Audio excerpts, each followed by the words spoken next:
Dulu kita ramai, stop berhutang ke luar negeri. Ketua BEM ini malah kecewa negara kita tidak berhutang ke IMF. Warganet heran, dikira utang tidak berbunga.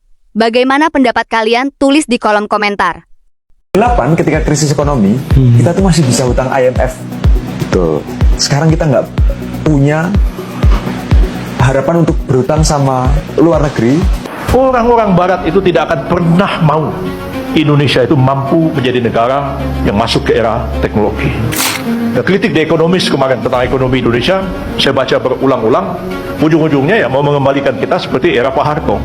Akhirnya bangsa kita ini hanya jadi bangsa pengekspor bahan-bahan mentah yang nilai ekonominya tidak sebanding ketika sudah menjadi produk mesin dan teknologi di zaman modern sekarang. Akhirnya cuma mau itu aja. Ya, saya pengalaman betul pada waktu Pak Harto, hampir kita ini sudah menjadi the Asian Tiger tahun 97. Kekuatan ekonomi terpenting di Asia pada waktu itu. Karena Pak Harto bisa naikkan pertumbuhan ekonomi sampai 8% pada waktu itu. Mereka tidak suka.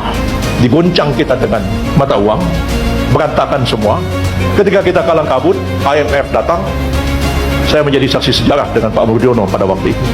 Bagaimana IMF mengatakan kami akan membantu Indonesia.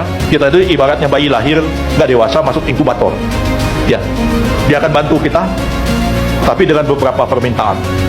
Salah satu permintaannya itu dana untuk pengembangan IPTN minta dihentikan. Kenapa? Orang-orang Barat itu tidak akan pernah mau Indonesia itu mampu menjadi negara yang masuk ke era teknologi. Mereka tahu kalau IPTN itu dikembangkan terus, Indonesia akan bisa. Mungkin hari ini kita sudah miskin, bisa bikin pesawat tempur sendiri.